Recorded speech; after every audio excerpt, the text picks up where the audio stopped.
toutes et à tous, bienvenue dans cette nouvelle vidéo avec une disposition un peu différente de d'habitude. Vous me direz ce que vous en pensez, webcam plus de petites lumières. Bon, j'ai fait du bricolage, vous me direz ce que vous en pensez dans les commentaires.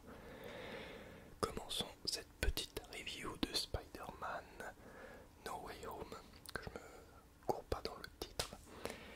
Spider-Man No Way Home, donc que j'ai vu il y a 2 jours et que j'attendais avec grande impatience car je suis un grand fan des anciens Spider-Man et ce Spider-Man là donc inclut les méchants des anciens Spider-Man comme le montre la bande-annonce. Je ne vous spoile rien à ce niveau là. Donc si vous ne voulez pas être spoilé, n'hésitez pas à partir de cette vidéo car je vais spoiler à mort dans cette petite review et je ne vais pas me mettre de filtre. Je fais cette vidéo pour les gens qui ont vu ce film. J'ai eu plusieurs personnes dans mon dernier live qui m'ont dit est-ce que tu as vu Spider-Man et tout ça, donc je me suis dit que c'était une bonne idée de faire une vidéo sur le sujet.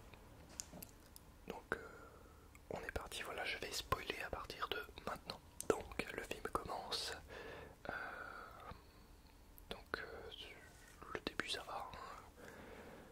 Il commence, alors je sais plus comment il commence. Ça fait 2 jours que je l'ai vu, je suis en train de me remémorer, j'ai rien écrit. Donc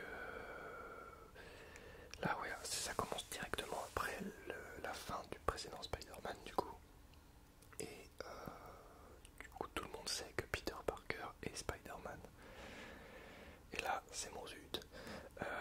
C'est au zut pour lui parce que tout le monde sait et puis il va arriver plusieurs choses qui vont faire que ça va l'emmerder en fait dans sa vie personnelle mais aussi dans la vie de ses amis et de ses proches. Donc tout le monde va s'en prendre plein la gueule parce que c'est la star numéro 1. Donc jusque là ok, donc ça amène à forcément, de toute façon ça c'est dans la bande annonce, à ce qu'il aille voir Doctor Strange. De toute façon vous avez vu le film, voilà. Donc il va voir Doctor Strange. Doctor Strange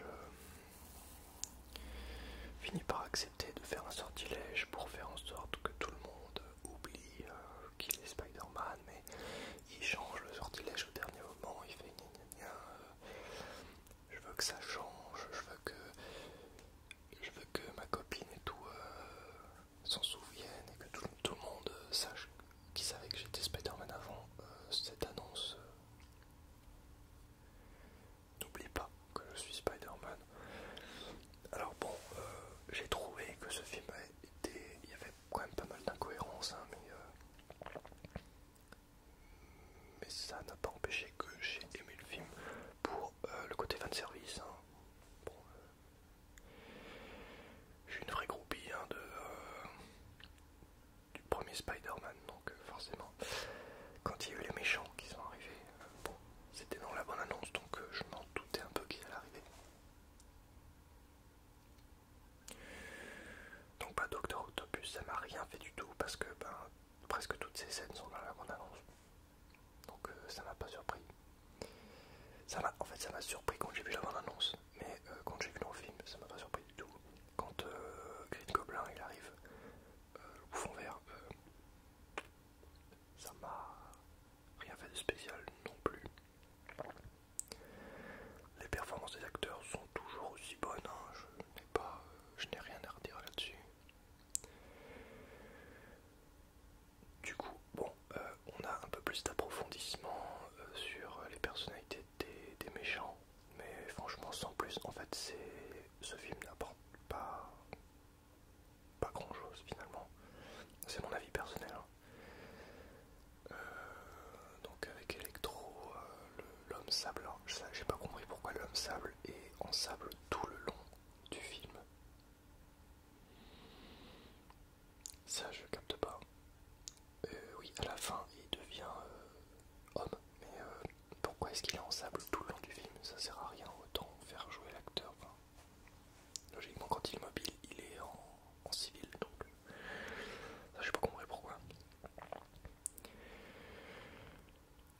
Et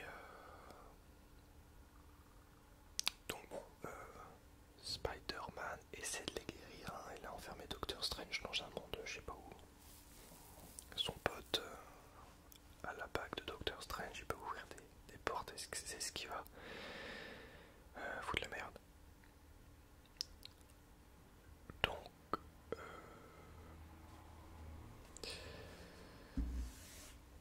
Spider-Man va se battre donc contre le bouffon vert à un moment. Enfin non, c'est pas tout de suite. D'abord il essaye de les soigner, blablabla. Et il arrive à soigner Docteur Octopus. Et ensuite, il n'arrive pas à soigner les autres. Bon. Le bouffon vert il fout la merde. Tout le monde s'échappe. C'est la grosse merde. Et Tante May crève.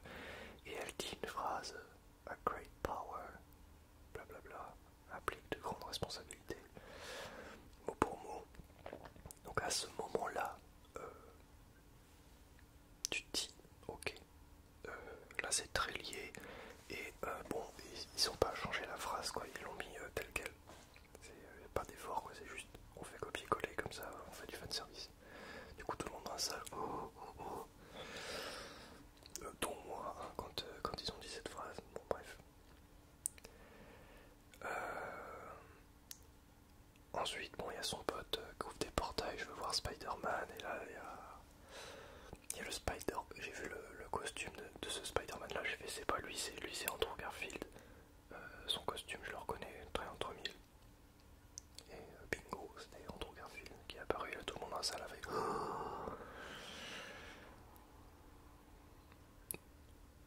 Donc moi, en fait, j'avais capté avant et j'ai fait bon, ok, c'est Andrew Garfield. Bon, logiquement après, il y a qui va arriver?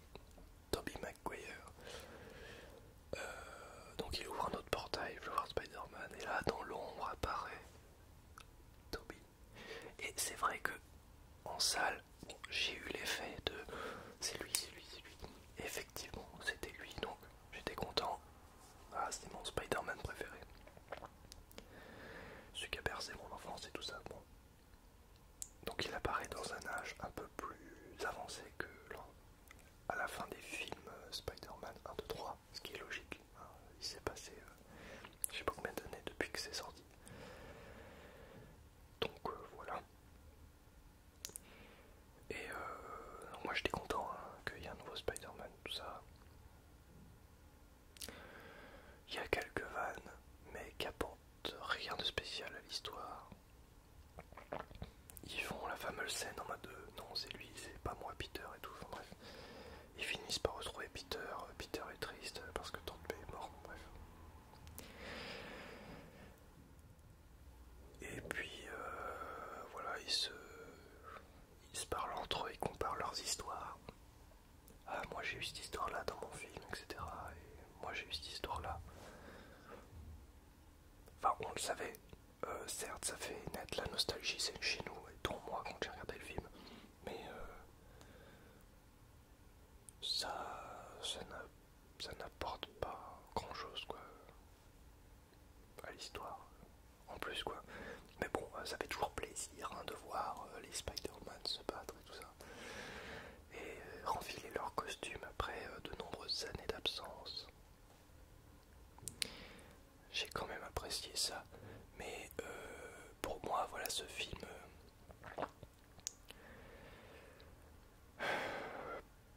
Parce que logiquement, bon, à la fin ils arrivent à combattre les méchants, nanana, et tout le monde retourne dans leur réalité. Et Doctor Strange efface tous les souvenirs de tout le monde. Donc voilà, le film est divertissant, il est bien pour le fanservice. Après, est-ce qu'il apporte quelque chose à l'histoire? Bon, il explique un peu le multiverse. Mais j'espère que avec... de toute façon, vous avez vu le film, hein, je vais pas tout vous raconter. Mais j'espère que avec... parce que vu que tout le monde a oublié la fin du film qui était Spider-Man, bah, du coup il y a sa copine qui sait plus qui il est, donc il connaît plus son meilleur pote, il sait plus qui il est. Donc voilà, un grand pouvoir implique de grandes responsabilités, hein, c'est dit quoi. Et bah, du coup Peter Parker devient inconnu de tous et donc doit commencer une nouvelle vie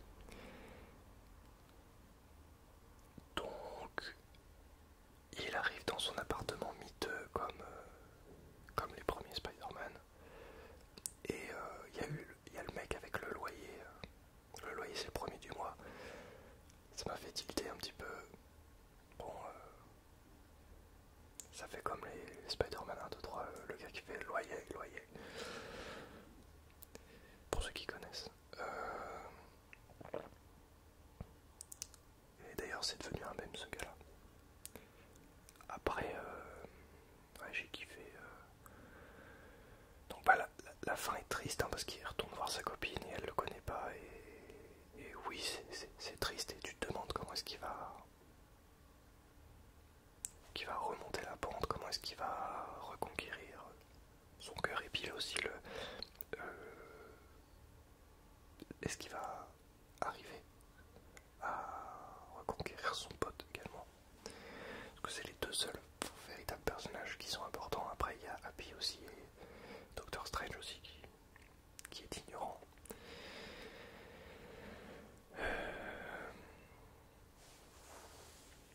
Donc là tu te dis l'histoire recommence à zéro. Qu'est-ce qu'ils vont faire avec cette nouvelle avec ce nouveau départ dans les films prochains? Apparemment il y a une trilogie qui va ressortir là et bah, j'espère qu'ils vont réussir à faire des Spider-Man cool avec ces nouveautés en fait, ces difficultés qui viennent empiéter sur la vie de Peter Parker version la dernière version de Peter Parker. J'ai plein d'autres trucs à dire mais je m'en souviens pas forcément après. L'arrivée de Daredevil au début du film, big caméo, franchement j'ai kiffé. C'est mon personnage préféré de l'univers Marvel, c'est Daredevil. Matt Murdock.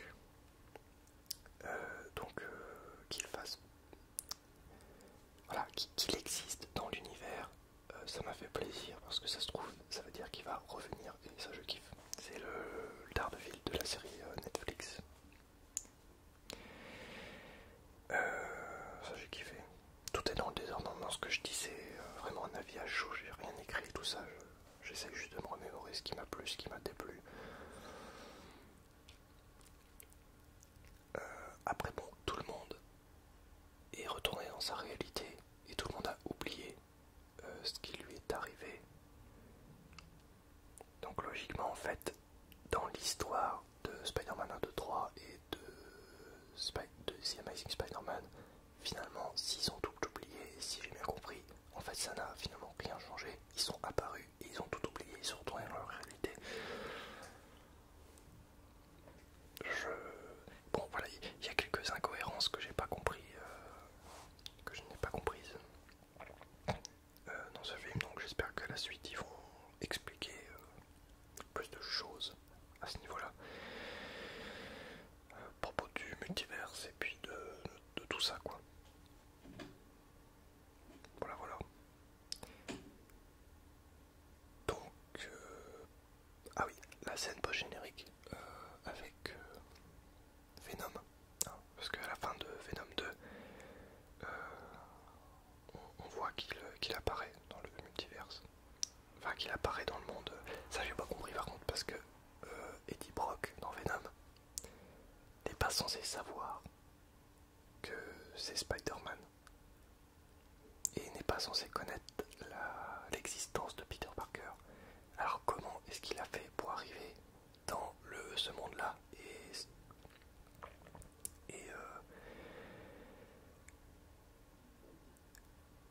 être sensible au sort qu'a jeté Doctor Strange? J'ai pas compris. Franchement, cette incohérence-là, j'ai pas compris. Tout ça pour que Venom, à la fin, mette un bébé Venom, et donc ce qui va permettre au MCU de pouvoir créer leur version de Venom par la suite. Donc ça veut dire que dans un des Spider-Man, on aura éventuellement Venom. Mais ouais, le truc que j'ai pas compris, c'est que Venom, dans les films de Sony, n'est pas censé savoir qui est Peter Parker. Comment est-ce qu'il a pu arriver là? Parce que le sort dit que c'est tous ceux qui savent que Peter Parker est Spider-Man, qui savaient que Peter Parker était Spider-Man avant merde,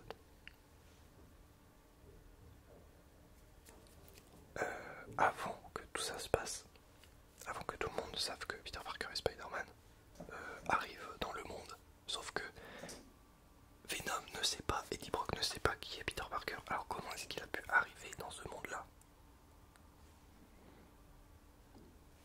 Expliquez-moi dans les commentaires, je n'ai pas compris. Franchement, je n'ai pas compris. Bref, je ne parle pas beaucoup de films sur cette chaîne YouTube, mais là je me tenais de faire une vidéo parce que ça fait partie de l'actualité. Et puis de mon actualité aussi, hein. J'ai été au cinéma, ça faisait longtemps. Donc voilà, merci à toutes et à tous d'avoir visionné cette vidéo. Mettez un pouce bleu si elle vous a plu, abonnez-vous si ma chaîne vous plaît, il y a 2 vidéos par semaine. Voilà, n'hésitez pas à mettre pommes de terre dans les commentaires, ou un smiley patate, ou mettre patate, en tout cas en rapport avec les pommes de terre dans les commentaires pour me dire si vous êtes resté jusqu'ici dans la vidéo.